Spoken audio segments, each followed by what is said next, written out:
चलिए देखिए, तो फिर अब नेक्स्ट टॉपिक हम लोग देखते हैं। कट गया था एक्चुअली, फोन आ गया था बीच में, रिकॉर्डिंग ही कट गया था, फिर से फ्लाइट मोड में कर दिया, अब नहीं आएगा फोन वगैरह। देखिए अब अगला टॉपिक है हमारा फेरिंग्स। क्या है? फेरिंग्स। क्या है फेरिंग्स का फंक्शन, क्या होगा? तो देखिए हम आपको बताएं अभी फेरिंग्स का क्या काम है, थोड़ी देर पहले बताए थे। फेरिंग्स का काम ही क्या है? ये कॉमन एक मीटिंग पॉइंट है। फेरिंग्स जो है वो थ्रोट का ही रीजन है, थ्रोट का ही पार्ट है। तो फेरिंग्स जो है वो जस्ट माउथ के पीछे लैरिंग्स के ऊपर सिचुएटेड होता है। ठीक है, सिचुएटेड होता है, कोनिकल शेप का होता है। इसका काम क्या है? कोई काम वगैरह इतना इंपॉर्टेंट है नहीं इसका। ये पॉइंट है जहाँ से दो पाइप निकलता है, एक फूड पाइप और दूसरा विंड पाइप। तो फूड पाइप कहाँ चला जाएगा? स्टोमक में। विंड पाइप ब्रोंकस में। ठीक है, एक्चुअली ये रिस्पिरेटरी सिस्टम और डाइजेस्टिव सिस्टम का मीटिंग पॉइंट है, कॉमन मीटिंग पॉइंट है। दोनों यहाँ पे मिलता है, माउथ भी कनेक्टेड है और नोज भी कनेक्टेड है। अब यहाँ से क्या होगा? आगे की तरफ बढ़ जाएगा, वो चला जाएगा स्टोमक में, ये आ जाएगा विंड पाइप, सॉरी ब्रोंकस में। ठीक है, तो चलिए इसके बारे में लिखते हैं। It is common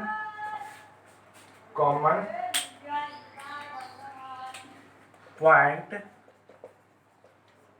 it is common meeting point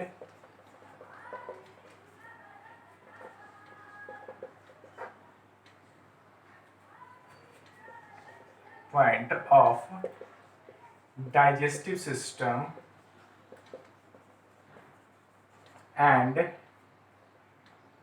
respiratory system। ठीक है, सिस्टम। ये प्रेजेंट कहाँ होता है? तो आप ऐसे इतने इंपॉर्टेंट है नहीं फेरिंग्स, इसलिए इसके बारे में नहीं बताया है।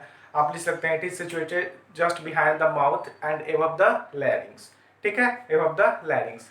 या साउंड, वो जो वॉइस बॉक्स के जस्ट ऊपर, माउथ से जस्ट पीछे, ये सिचुएटेड होता है। कौन? फेरिंग्स। काम और एक और लाइन इसके बाद लिख लेना है, फ्रॉम फेरिंग्स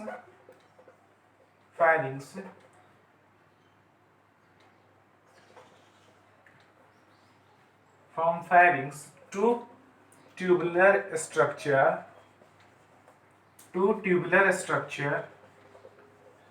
originates, दो निकलता है, originates। कौन?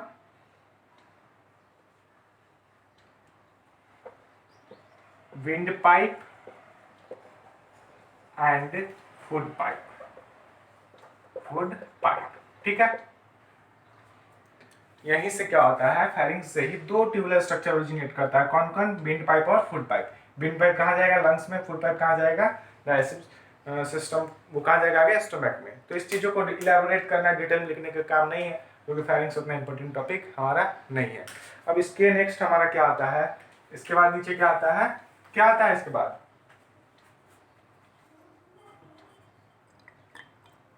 इसके बाद आता है हमारा अगला टॉपिक, ट्रैकिया का दूसरा नाम क्या है? Wind pipe. क्या है दूसरा नाम? Wind pipe.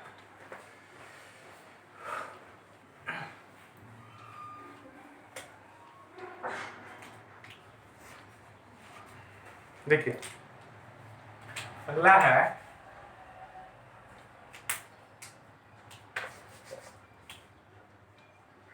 ट्रैकिया का क्या काम है? तो नॉर्मल सा एक फंक्शन है, ये रास्ता देता है। फेरिंग्स से स्टार्ट होगा, कहाँ तक पहुंच जाएगा? नीचे तक, और नीचे जाके ये दो भागों में डिवाइड हो जाएगा, ब्रोंकस में। ठीक है, तो ये जो ट्रैकिया है, इसका काम क्या है? ट्रैकिया का काम क्या है? एयर को फेरिंग्स से या फिर ये फेरिंग्स को कनेक्ट करेगा किस चीज से? ब्रोंकस से। काम क्या है? एयर को इनहेल करना, कुछ नहीं। ठीक है, ये लगभग 4 इंच का लंबाई होता है, इसका लेंथ होता है। तो चलिए लिख लेना ट्रैकिया के बारे में है क्या, फिगर बोर्ड नहीं बनाना है। It is a tubular structure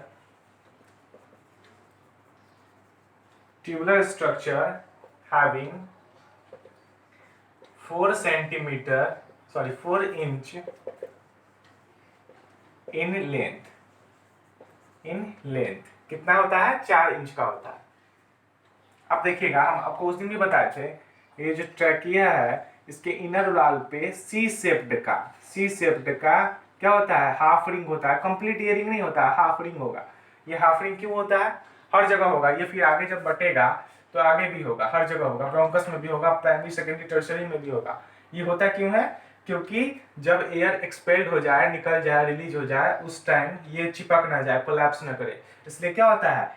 half cartilaginous ring present inside the trachea which prevents trachea from collapsing during exhalation. मतलब जब हम सांस को बाहर रिलीज करते हैं, एक्सहेल करते हैं, उस टाइम ये जो ट्रैकिया है, विंड पाइप है, ये कोलैप्स ना कर जाए, इससे बचाता है कौन? हाफ कार्टिलेजिनियस रिंग, जो पूरे trachea, bronchus, primary, secondary, tertiary हर जगह सिचुएटेड होता है। ठीक है, चलिए।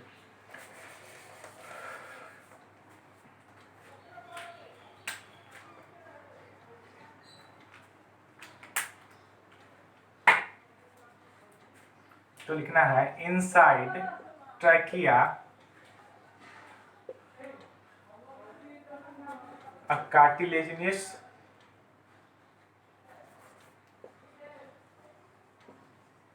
there are many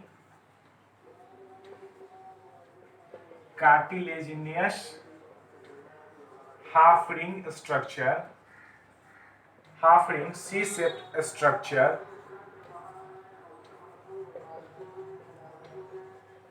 is present. This half ring prevents trachea from collapsing मतलब क्या होता है? चिपक जाना, collapsing during exhalation मतलब जब हम एक्सहेल करते हैं, एयर को बाहर रिलीज कर देते हैं, उस समय ये ट्रैकिया को कोलैप्स होने से बचाता है। कौन? हाफ रिंग, जो इसका स्ट्रक्चर कैसा होता है? सी शेप्ड का होता है, फुल नहीं होता है, कंप्लीट नहीं होता है। ठीक है, ये हो गया। अब आगे देखना है, ट्रैकिया जो है आगे चल के लोअर मोस्ट पार्ट पे नीचे आके दो भागों में बढ़ जाता है। उसको क्या बोलते हैं? ब्रोंकस। क्या बोलते हैं? Bronchus, primary bronchus. तो ट्रैकिया और ब्रोंकस में अंतर क्या है? अगर कोई पूछा तो पूछेगा नहीं, कुछ नहीं आने वाला नहीं है, लेकिन ऐसे कॉमन सेंस के लिए अगर पूछे ट्रैकिया और ब्रोंकस का फंक्शन क्या है, तो दोनों का फंक्शन है एयर को कैरी करना। इसका भी फंक्शन क्या होगा? फंक्शन इसका आपको खुद से लिख लेना है, इट कैरी। फंक्शन में क्या लिखना है? It carry air from pharynx to bronchus, from pharynx to bronchus. और एक और लाइन भी लिख सकते हैं, trachea connects pharynx with bronchus. Same चीज है, बात को बनाना हुआ, इलाबोरेट करना होगा। देखिए, तो इसका फंक्शन जो है ट्रैकिया का विंड पाइप का फंक्शन आप खुद से लिख लेंगे। क्या लिखेंगे? It carry air from pharynx to bronchus. और जस्ट उल्टा भी होगा, it also carry air from bronchus to कहाँ? Pharynx during exhalation. तो इनहेलेशन के टाइम उल्टा और एक्सहेलेशन के टाइम फिर जस्ट उसका रिवर्स हो जाएगा। ये बात आपको लिख लेना है, इसका फंक्शन खुद से आप लोग लिखेंगे। ठीक है, लिखेंगे, ऐसा नहीं कि छोड़ देना है। अब नेक्स्ट टॉपिक है ट्रैकिया और ब्रोंकस में अंतर क्या है? कोई अंतर नहीं है। जब ट्रैकिया जो है ये 4 इंच का होता है। इसके बाद हम जानते हैं ह्यूमन में लंग्स कितना है? 2 है। कितना है? 2 है। तो यहाँ से 2 लंग्स है, तो 2 भागों में ये बटेगा। तो फूड पाइप भी, ट्रैकिया का जो विड्थ है, जो चौड़ाई है, वो ज्यादा होगा। अब ब्रोंकस का इससे थोड़ा सा क्या होगा? छोटा होगा, थोड़ा सा पतला होगा। तो सिंपल सा है, ट्रैकिया और ब्रोंकस में यही डिफरेंस है। पहले सिमिलरिटीज क्या है? ये भी एयर को कैरी करेगा, ये भी एयर को कैरी करेगा। ये तो सिमिलरिटीज हो गया। और डिफरेंस ये है कि ये इसका विड्थ थोड़ा सा ज्यादा होगा, इसका क्या होता है, जो ब्रोंकस है वो क्या होता है? पतला होता है। किसके कंपैरिजन में? ट्रैकिया के कंपैरिजन में। ठीक है, तो चलिए अब हम लोग लिखते हैं ब्रोंकस के बारे में। बहुत सारा चीज बताना है इसमें। ऐसे आपको प्राइमरी ब्रोंकस में, सेकेंडरी ब्रोंकस में, फिर टर्शियरी ब्रोंकस में, फिर उसका डिवीजन होते जाएगा, ब्रांच होते जाएगा, ब्रांचिंग शाखा की तरह बढ़ते जाता है। जैसे पेड़ में कैसे ब्रांच होता है वैसे ही, और ऐसे ऐसे 6 बार ब्रांच होता है। और फाइनली तब ब्रोंकियोल्स, बहुत सबसे छोटा होगा ब्रोंकियोल्स, और ब्रोंकियोल्स से क्या कनेक्टेड होगा, अल्वियोलाई। ट्रैकिया, ट्रैकिया ब्रोंकस, फिर फर्दर ब्रांच प्राइमरी ब्रोंकस, फिर सेकेंडरी ब्रोंकस, फिर टर्शियरी ब्रोंकस, फिर वो भी डिवाइड करेगा, करते करते 6 बार और होगा। फाइनल क्या बनेगा, ब्रोंकियोल्स, जो बहुत पतला होगा, बहुत पतला होगा। और वो कैसे से कनेक्टेड होगा, अल्वियोलाई से। अल्वियोलाई क्या है, स्ट्रक्चरल और फंक्शनल यूनिट ऑफ लंग्स है। आपको पिछले दिन यही बता दिए थे ये सब चीज। तो चलिए आप लिखते हैं आगे, डायरेक्ट लिखेंगे एरो देकर।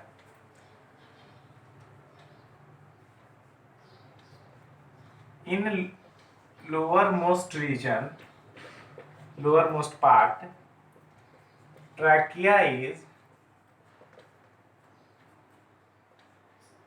नहीं सॉरी थोड़ा सा इसमें ऐसे भी लिख सकते हैं, लेकिन थोड़ा सा स्टैंडर्ड वर्ड यूज करते हैं।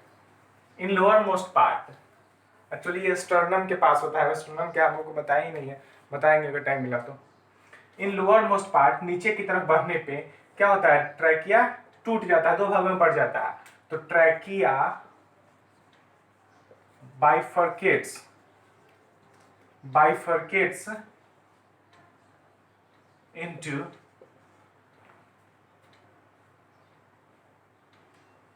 into two relatively thinner and a smaller branch, देखिए इस चीजों को समझिएगा। इन लोअर मोस्ट पार्ट, नीचे नीचे, लोअर मोस्ट पार्ट किसका ट्रैकिया के, मतलब रिस्पिरेटरी सिस्टम के। जब नीचे वाले पोर्शन में आएंगे तो ट्रैकिया का बाइफर्केशन होता है, मतलब 2 भागों में वो डिवीजन होता है उसका। बाइफर्केट एक बायोलॉजिकल टर्म है, स्टैंडर्ड वर्ड है। Bifurcation of trachea takes place, मतलब डिवीजन हो जाता है 2 भागों में। कितने पार्ट में, 2 पार्ट में। जो कैसा होता है, ट्रैकिया के रिलेशन में कैसा होता है, थिनर होता है और स्मॉलर भी होता है, ठीक है, स्मॉलर ब्रांच। फर्दर ऐसे ही, फर्दर इसको क्या बोलते हैं, प्राइमरी ब्रोंकस, प्राइमरी ब्रोंकस बोलते हैं।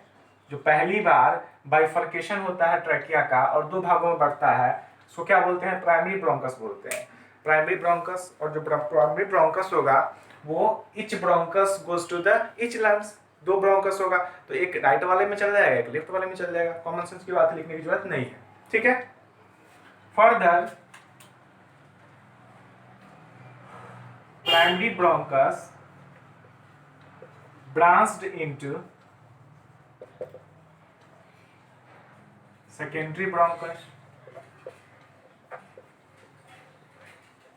प्राइमरी वाला किसमें ब्रांच्ड हो जाएगा, सेकेंडरी वाले में। And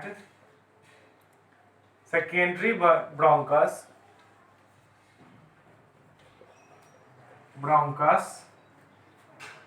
branched into tertiary bronchus. सब क्या होगा, सब जो है सेकेंडरी ब्रोंकस प्राइमरी ब्रोंकस से पतला होगा, टर्शियरी वाला उससे भी पतला होगा। ऐसे ही 6 बार होगा, छठा 6 बार होने के बाद जो फाइनल बचेगा वो क्या होगा। ऐसे ही ये प्रोसेस कंटिन्यू होगा एंड फाइनली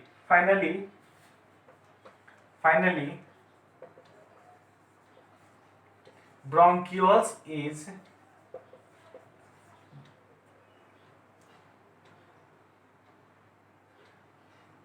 इसको थोड़ा सा लिखते हैं। Finally branching takes place in very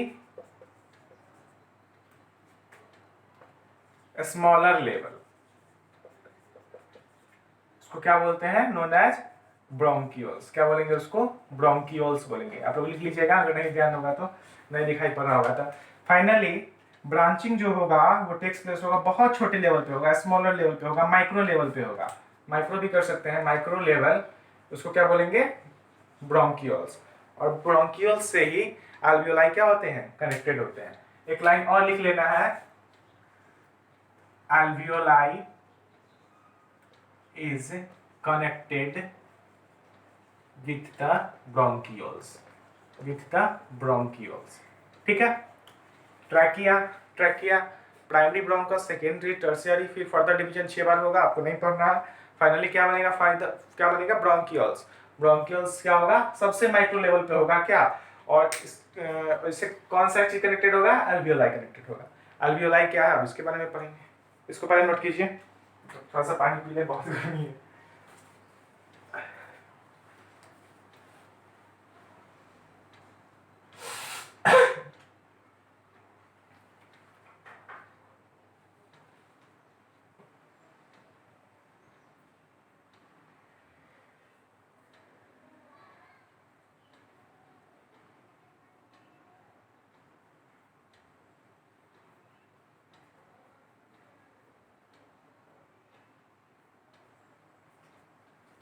कितने मिनट का लेक्चर हो गया, 16। ओके,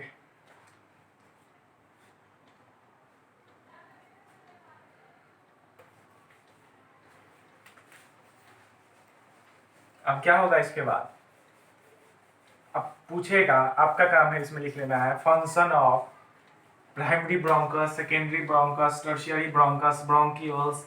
तो क्या होगा, कॉमन फंक्शन होगा, इट कैरी या it acts as passageway to reach air from trachea to the alveoli, या फिर अगर एक सोल्यूशन हो रहा है तो फ्रॉम एल्वियोलाई टू फैरिंग्स या ट्रैकिया। ठीक है, आपको फंक्शन इसका खुद से लिख लेंगे, ऐसे भी लिख सकते हैं, secondary bronchus connects primary bronchus with tertiary bronchus, primary bronchus connects trachea with secondary bronchus. तो इस चीज़ों को आप बहुत इतना इंपॉर्टेंट है नहीं एग्जामिनेशन पॉइंट ऑफ व्यू से, और आएगा भी तो आप खुद से भी इसको लिख सकते हैं। ठीक है, अब आता है लंग्स के बारे में हम लोग पढ़ते हैं और एल्वियोलाई के बारे में पढ़ते हैं। कंडक्टिंग पार्ट हमारा पूरा कंप्लीट हो गया, अब हेडिंग डालेंगे लंग्स। ठीक है, लंग्स, तो ह्यूमन में कितना लंग्स होता है, तो चलिए अब लिखते हैं क्या है, सब बता दिए हुए। In human there are 2 lungs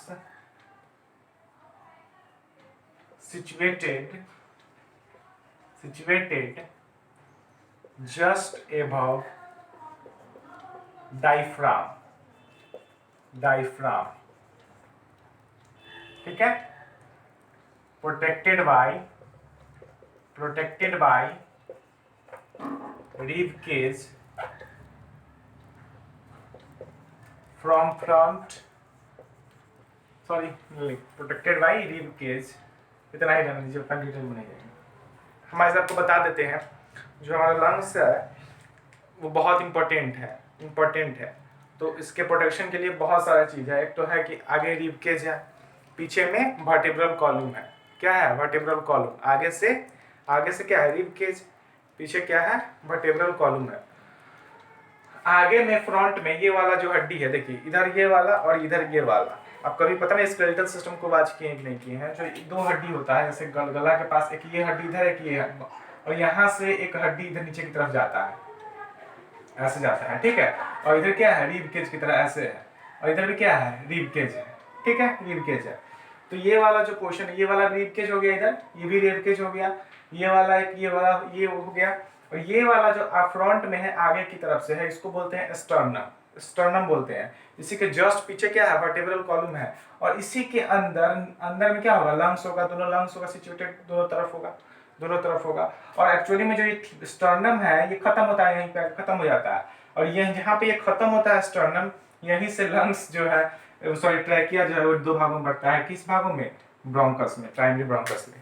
आपको समझ में आया तब भी अच्छा, नहीं आया तब भी अच्छा, बस इतना समझ लीजिए, ये जो हमारा लंग्स है वो बहुत ही इंपॉर्टेंट ऑर्गन है, और ये प्रोटेक्टेड होता है स्पेशली रिब केज फ्रंट से, पीछे से वर्टेब्रल कॉलम से, आगे एकदम बीचों बीच स्टर्नम से प्रोटेक्टेड होता है।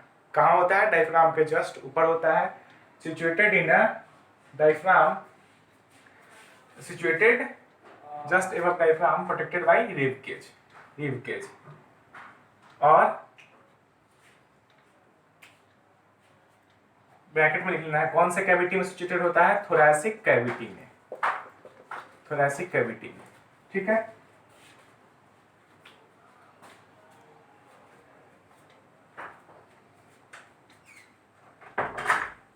थोरैसिक कैविटी में। अब देखिए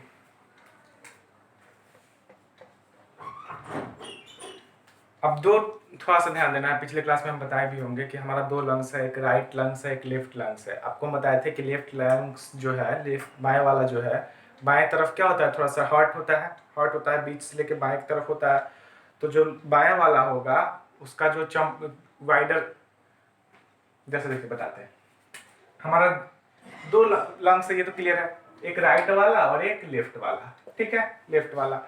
तो जो राइट वाला है उसका चौड़ाई ज्यादा होगा, width, I am talking about the width क्या होगा, राइट लंग्स का ज्यादा होगा, लेफ्ट वाला का कम होगा। कम क्यों होगा, क्योंकि हर्ट। लेकिन एक और चीज है, सिमिलरली राइट वाला जो लंग्स है वो लंबाई में, लेंथ में छोटा होता है, और ये लेफ्ट वाला जो है वो बड़ा होता है। गौर करना है, राइट वाला का विड्थ जो है, चौड़ाई जो है वो ज्यादा होता है, इसका कम होता है। क्यों कम होता है, क्योंकि हर्ट है इस साइड। राइट वाला का लंबाई छोटा होता है, क्यों छोटा होता है, क्योंकि नीचे क्या है, लीवर है कि नहीं है, क्या है, लीवर है। तो लीवर के वजह से, वैसे डायफ्राम है लेकिन उसके जस्ट नीचे क्या है, लीवर है। तो लीवर के वजह से राइट वाला जो पोर्शन है उसका लंबाई छोटा होगा लेकिन विड्थ क्या होगा, ज्यादा होगा। और लेफ्ट वाला जो होगा उसका लंबाई ज्यादा होगा लेकिन विड्थ क्या होगा, छोटा होगा, because of presence of heart. इन बातों को आप लिखिए तब, नहीं लिखिए तब मतलब उतना नहीं है, ठीक है।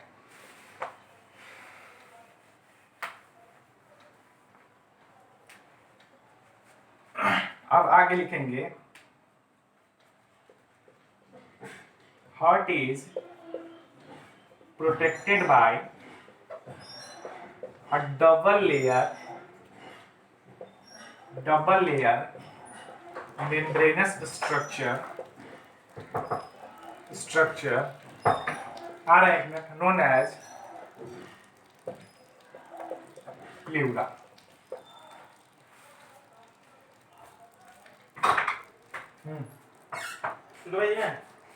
नहीं उस रूम में आ रहा है ऑनलाइन, थोड़ी बार तेरा नहीं लगेगा, बस थोड़ी बार 15 मिनट में खत्म करते हैं, देखते हैं रिकॉर्डिंग चल रहा है, ठीक है। तो देखो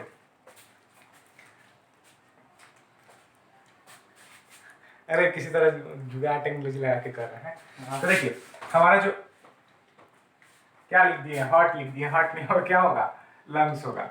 lungs is protected by a double layer membranous structure known as pleura. हमारा जो लंग्स है, हम आपको पहले भी बताए थे कि क्या होता है, एक डबल लेयर स्ट्रक्चर से प्रोटेक्टेड होता है, उसको क्या बोलते हैं, प्लूरा बोलते हैं। और ये जो डबल लेयर स्ट्रक्चर है, ये दो लेयर का है, इस दो लेयर के बीच में गैप होगा, ये जो गैप होगा, इस गैप में प्लूरल सैक होता है। क्या होता है, एक सैक होता है, उसको बोलते हैं प्लूरल सैक। और प्लूरल सैक जो है वो एक फ्लूइड को रिलीज करेगा और इस गैप में वो फ्लूइड आके क्या होगा, जमा होगा। उस फ्लूइड को बोलते हैं प्लूरल फ्लूइड। क्या बोलते हैं, प्लूरल फ्लूइड। फिर से देखना है क्या है, ये हमारा लंग्स है, लंग्स का प्रोटेक्शन कितने लेयर से होगा, दो लेयर से। इस दोनों लेयर का नाम क्या है, pleural fluid, sorry, outer layer inner layer. इस लेयर के बीच में क्या होगा, प्लूरल सैक होगा। प्लूरल सैक क्या रिलीज करेगा, फ्लूइड का नाम क्या है, प्लूरल फ्लूइड। ये प्लूरल फ्लूइड कहाँ होगा, इस दोनों के गैप में, ठीक है। तो प्लूरल फ्लूइड का काम क्या है, तो इसका काम है क्या करना, प्लूरल फ्लूइड का काम है ये हार्ट जो बार बार क्या होता है, कॉन्ट्रैक्ट रिलैक्स करता है, तो फ्रिक्शन को कम करेगा। और प्लूरा का काम क्या है, प्रोटेक्टिव मेम्ब्रेन से ये मैकेनिकल शॉक से बचाएगा, ठीक है। पता नहीं बहुत गर्मी लग रहा है, पता क्या क्या बोल रहे हैं, नहीं बोल रहे हैं। हार्ट की जगह, लंग्स की जगह पे हार्ट लिख रहे हैं, किसी की जगह पे कुछ लिख रहे हैं, छोड़ ही देते हैं इससे अच्छा। एक दिन 9th में भी ऐसा ही बात है ना, पता नहीं क्या है, कुछ हम याद आ रहा है कि कुछ क्लास पढ़ा रहे थे, कुछ कुछ बोले बोले जा रहे थे, होता है कभी कभी, ठीक है। ये तो lungs is protected by double layer membranous structure known as pleura. अब लिखिएगा आगे,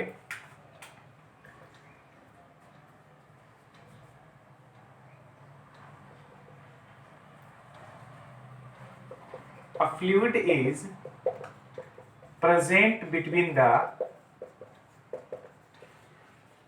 gaps of pleura is known as pleural fluid. क्या बोलते हैं उसको? प्लूरल फ्लूइड बोलते हैं। क्या बोलते हैं? प्लूरल फ्लूइड बोलते हैं।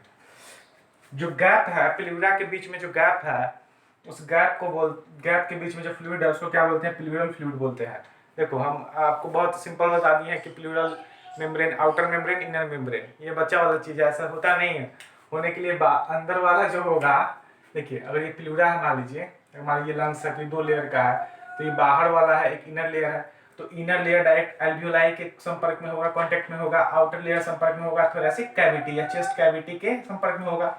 ये आउटर लेयर थोरैसिक कैविटी के कांटेक्ट में, इनर लेयर एल्वियोलाई के कांटेक्ट में। इनर वाला लेयर को बोलते हैं क्या? विशरल। बाहर वाले को बोलते हैं पेराइटल। नहीं जानना है आपको, आउटर इनर से ही मतलब रखना है, ठीक है। विशरल प्लूरल लेयर, बाहर वाले को बोलते हैं पेराइटल प्लूरल लेयर। तो parietal pleural layer is direct in contact with thoracic cavity, whereas जो विशरल प्लूरल लेयर है वो कांटेक्ट में होता है किसके? एल्वियोलाई के। काम क्या है? प्रोटेक्शन। काम क्या है? प्रोटेक्शन, ठीक है।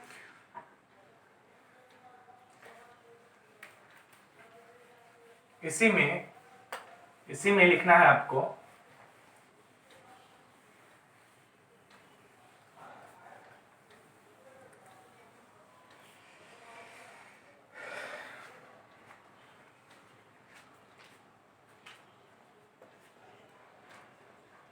there are several या millions of small balloon like structure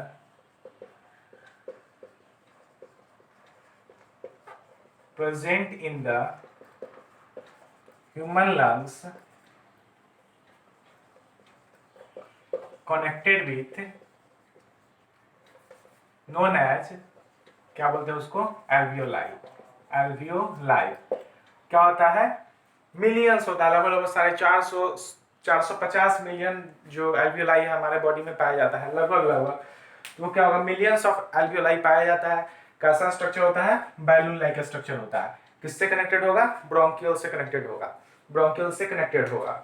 और आगे क्या होगा? हर एक एल्वियोलाई, उस दिन जो बताए थे स्ट्रक्चर कुछ ऐसा, हर एक एल्वियोलाई जो है वो क्या होगा? ब्लड कैपिलरीज से कनेक्टेड होगा। किसी से कनेक्टेड होगा? ब्लड कैपिलरीज से कनेक्टेड होगा।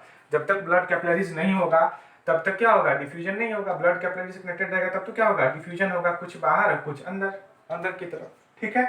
तो each and every alveoli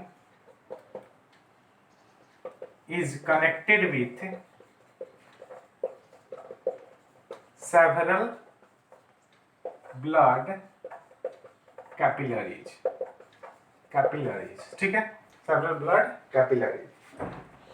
और alveoli is real site for gaseous exchange। Real site कौन सा है? एल्वियोलाई है। एल्वियोलाई के पास क्या कनेक्टेड होगा? तो बहुत सारा छोटे छोटे ब्लड कैपिलरीज, ठीक है।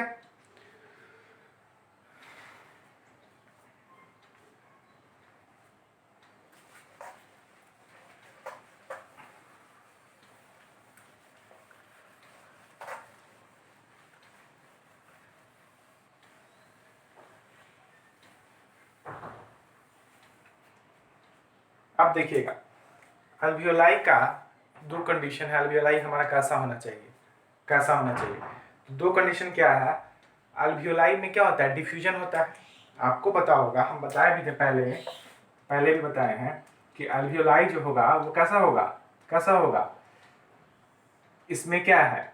मान लीजिए एक एल्वियोलाई है, ये ब्रोंकियल से कनेक्टेड है, ब्रोंकियल से, ब्रोंकियल्स फिर प्राइमरी ब्रोंकस से, फिर सॉरी टर्शियरी सेकेंडरी प्राइमरी, ऐसा होगा कनेक्टेड। तो ये जो ब्रोंकियल्स है वो आया है ब्लड, क्या आया है, एयर आया है, एयर आया है, तो कैसा एयर होगा, कैसा एयर होगा, उसमें ऑक्सीजन होगा, हमको काम किस चीज से, ऑक्सीजन से, लेकिन होगा तो सारा कुछ। तो ये ऑक्सीजन को अब यहाँ से कहाँ जाना है, ब्लड में जाना है, ब्लड में जाना है। तो ये कैसे जाएगा, कैसे जाएगा, डिफ्यूज करके जाएगा ब्लड कैपिलरी से। तो ये वाला अगर अल्वियोलाई का लेयर जो है, ये जो लेयर होता है अल्वियोलाई का, ये कैसा होगा, बहुत थिक होगा कि थिन होगा, मान लो बहुत मोटा लेयर होगा, तो इससे डिफ्यूज कर पाएगा क्या, बाहर निकल पाएगा, नहीं निकल पाएगा, नहीं निकल पाएगा, क्या होगा, नहीं निकल पाएगा। तो दो कंडीशन होता है अल्वियोलाई का, एक कंडीशन ये होता है, ये जो अल्वियोलाई है वो क्या होना चाहिए, उसका लेयर जो है वो कैसा होना चाहिए, पतला होना चाहिए, कैसा होना चाहिए, पतला होना चाहिए। और साथ में ये जो अल्वियोलाई है उसका एरिया क्या होना चाहिए, ज्यादा होना चाहिए, surface area maximum, surface area should be maximum and it's layer should be thinner. Why the layer of alveoli should be thinner, क्यों होना चाहिए पतला, क्योंकि डिफ्यूजन होता है, और जब बहुत मोटा अगर लेयर हो जाएगा तो डिफ्यूजन होगा ही नहीं, होगा ही नहीं, तो क्या होगा, ऑक्सीजन पहुंचेगा ही नहीं, जब ऑक्सीजन पहुंचेगा ही नहीं तो हम लोग का क्या होगा आपको पता ही है, ठीक है। तो दो कंडीशन है अल्वियोलाई हमारा कैसा होना चाहिए, एक तो सरफेस एरिया मैक्सिमम होना चाहिए, जितना सरफेस एरिया होगा उतना ज्यादा क्या होगा, उतना ज्यादा गैसेस एक्सचेंज होगा और वो हमारे लिए बेनिफिशियल है, और जितना पतला होगा उतना अच्छा से क्या होगा, डिफ्यूजन होगा। तो अल्वियोलाई के बारे में यही पूरा का पूरा हमारा आज कंप्लीट होता है अल्वियोलाई के बारे में। एक लास्ट चीज और है, एक लास्ट टॉपिक, वो है डायफ्राम। डायफ्राम, तो डायफ्राम क्या होता है आपको पता है, ये डोम से स्ट्रक्चर है, गुंबद की तरह स्ट्रक्चर है। इसका काम क्या है बताया था ना, इसका काम क्या है, ये नीचे की तरफ आएगा, ऊपर की तरफ जाएगा, नीचे की तरफ आएगा, ऊपर नीचे की तरफ आएगा। एक मस्कुलर स्ट्रक्चर है जो थोरैसिक कैविटी के जस्ट नीचे सिचुएटेड होता है। इसका काम क्या है, ये थोरैसिक कैविटी के वॉल्यूम को इंक्रीज और डिक्रीज करेगा। मतलब अगर इसको नीचे की तरफ खींचेंगे तो वॉल्यूम इंक्रीज करेगा, ऊपर की तरफ अगर धक्का देंगे तो क्या होगा, वॉल्यूम डिक्रीज होगा। तो ये एयर के इनहेलेशन और एक्सहेलेशन में क्या करता है, हेल्प करता है, ठीक है। तो चलिए इसको पढ़ेंगे फिर अगले क्लास में। Thank you, have a nice day.